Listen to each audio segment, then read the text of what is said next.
दोस्तों, अपने खुद का घर होना ये हर भारतीय का सपना होता है और हर भारतीय दिन रात एक कर देता है उस सपने को पूरा करने के लिए। होम, घर से हमारे सेंटीमेंट जुड़े होते हैं, हमारे और हमारी फैमिली के इमोशन जुड़े हुए होते हैं। तो आज उसी इमोशन से जुड़ी हुई चीज पर चर्चा करेंगे। आज होम लोन पर चर्चा करेंगे। राम राम भाइयों, मैं हूं थारा मैनेजर मन से वितकुंड का स्वागत है आप सभी का। आगे बढ़ेंगे पर एक प्यारी सी मीठी सी पुरानी सी गुजारिश जरूर करेंगे कि चैनल को लाइक कर दो, शेयर कर दो, सब्सक्राइब कर दो, क्योंकि जहां वित्त है वहां वित्तकुंड है। ओम विताय नमः। दोस्तों, वीडियो को अंत तक देखा करो, ये बहुत काम आने वाले वीडियो हैं। और अगर आप चैनल पर नए हो तो वीडियो चैनल को सब्सक्राइब करने के साथ साथ बेल आइकन जरूर दबाएं ताकि हमारी नोटिफिकेशन आप तक पहुंच सके। मेरे मुल्क के सम्मानित साथियों, आज का फाइनेंशियल एजुकेशन वित्तीय शिक्षा का टॉपिक है होम लोन। और आज जो मैं फायदे आपको गणवाऊंगा होम लोन के, शायद उतने फायदे आपको किसी ने नहीं बताए होंगे। दोस्तों, पहले तो अगर जब हम घर लेने की प्लानिंग कर रहे हैं तो कुछ चीजों का ध्यान रखो कि घर जो है वो अप्रूव्ड कॉलोनी में, गवर्नमेंट से, नगर निगम से अप्रूव्ड कॉलोनी में ही अपना घर या प्लाट ले। दूसरा, अगर आप किसी सोसाइटी से प्लाट ले रहे हो तो आप ये ध्यान रखें कि वो प्रोजेक्ट जो है वो रेरा अप्रूव्ड हो। रेरा एक कानून है, एक एक्ट है जो रियल एस्टेट पर लागू होता है, ताकि आप किसी जाल में ना फंसें। ठीक है दोस्तों, अप्रूव्ड कॉलोनी हो, अप्रूव्ड जगह हो और मैप नक्शा जरूर पास करवाएं दोस्तों, ताकि फ्यूचर में कोई दिक्कत ना आए आपको।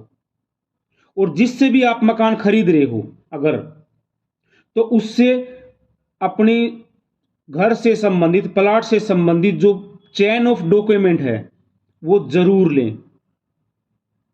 कई बार क्या होता है, हम डीड बनवा लेते हैं, सेल डीड वगैरह बनवा लेते हैं, लेकिन हम उसके पुराने कागजात नहीं लेते। दूसरा, इंतकाल जरूर करवाएं, म्यूटेशन। दोस्तों, म्यूटेशन बहुत जरूरी चीज होती है और वही संपत्ति पर आपका अधिकार बनाती है। सिर्फ सेल डीड होने से आपका हक उस संपत्ति पे नहीं हो जाता। सेल डीड के साथ साथ म्यूटेशन, इंतकाल होना बहुत जरूरी है। ठीक है दोस्तों, अब बात कर लेते हैं होम लोन की। दोस्तों, होम लोन उस बैंक से लें जहां पे रेट ऑफ इंटरेस्ट सस्ता हो। और अगर आप होम लोन लेने जा रहे हैं तो यह ध्यान रखें कि आपकी जो इनकम है और जब जो खर्चे हैं आपके, तो इनकम और खर्चे का एक खाका तैयार करें और उसके बाद ये लगाएं कि महीने में कितना पैसा अपने आपको जो है वो बच रहा है, जिससे आप होम लोन की किस्तें चुका सको। कभी भी अपना जो इनकम है आपकी, उससे ज्यादा ईएमआई मत बनवाओ। ठीक है दोस्तों, अपनी इनकम को ध्यान में रखते हुए आपकी ईएमआई बनवाओ ताकि आपको कोई फ्यूचर में दिक्कत ना आए। इजी तरीके से आप अपना होम लोन चुका पाओ, क्योंकि होम लोन जो है वो लंबी अवधि के लिए होते हैं दोस्तों। अब इसके कुछ फायदे गिनवा लेते हैं दोस्तों। तो सबसे बड़ा जो फायदा ये है कि हम 3.5 लाख रुपए तक टैक्स में छूट पा सकते हैं होम लोन के जरिए दोस्तों।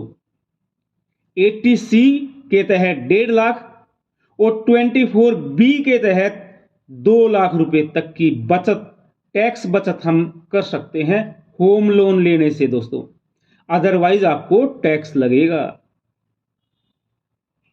ठीक है दोस्तों, अगर ज्वाइंट नाम पर हमने होम लोन लिया है तो दोनों आदमी जो है अलग अलग टैक्स रिबेट ले सकते हैं। लेकिन अगर ज्वाइंट नाम पर हम टैक्स रिबेट लेना चाहते हैं तो दोनों के नाम संपत्ति होनी चाहिए और दोनों के खाते से जो है ईएमआई जानी चाहिए, तभी आप जो है अलग अलग टैक्स रिबेट पा सकते हो। तो एक तो फायदा हुआ टैक्स छूट का। दूसरा फायदा यह हुआ, अगर आप किराए के मकान पर रहते हो तो जितना आप किराया पे कर रहे हो उतने में आपकी किस्त निकल जाएगी दोस्तों। तीसरा, अगर आप इंप्लॉयर के मकान में रह रहे हो, मतलब जिस संस्था में जहां आप काम कर रहे हो उस इंप्लॉयर ने आपको मकान दिया है रहने के लिए,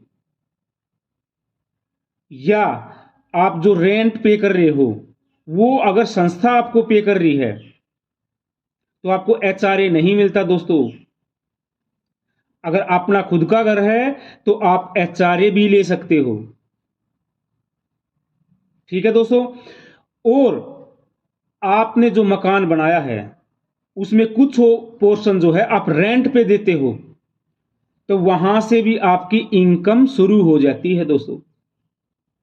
और जो होम लोन वाले हैं, बैंक उनको क्रेडिट कार्ड भी प्रोवाइड करता है दोस्तों। और एक और बहुत बड़ा फायदा और बताता हूं आपको दोस्तों, अगर आपने होम लोन लिया है, कई बार क्या होते हैं कि हम लोन अगेंस्ट प्रॉपर्टी लेते हैं, होम लोन नहीं लेते। तो लोन अगेंस्ट प्रॉपर्टी में एक तो टैक्स छूट नहीं होती, दूसरा उसका रेट ऑफ इंटरेस्ट ज्यादा होता है।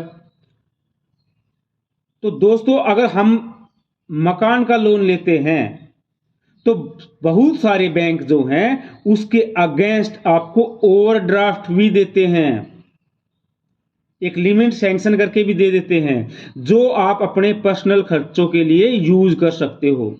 और वो लोन अगेंस्ट प्रॉपर्टी से सस्ता होता है दोस्तों। अगर आपने होम लोन लिया है और होम लोन के साथ जो है आपने मॉर्गेज भी लिया है, तो वो लोन अगेंस्ट प्रॉपर्टी वाला जो मॉर्गेज लोन होता है उससे सस्ता होता है दोस्तों। तो उसको आप कहीं बिजनेस में भी यूज कर सकते हो उस पैसे को, और अपने और पर्सनल खर्चों में भी यूज कर सकते हो।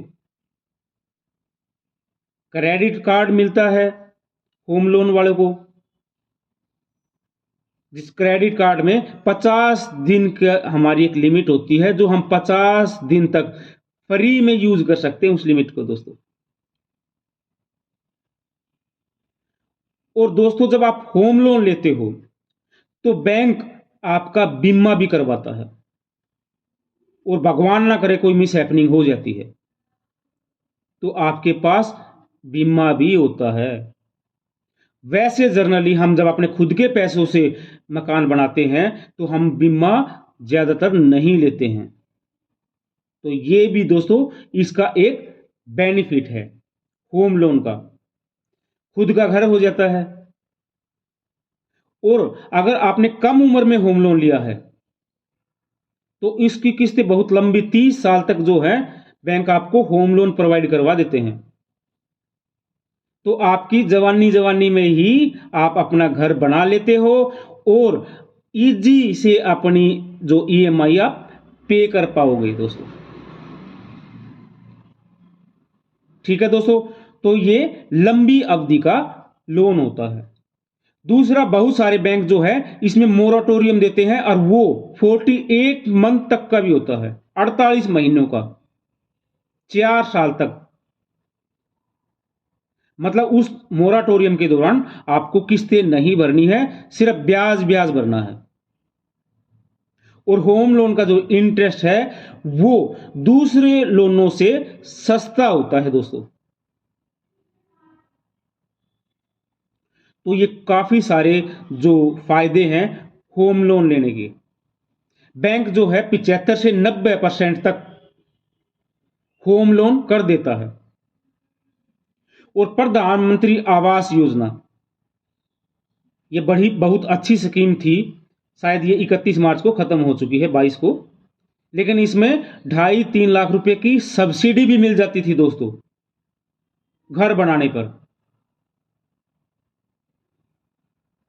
तो अपने घर के बहुत सारे फायदे हैं और होम लोन के बहुत सारे फायदे हैं दोस्तों।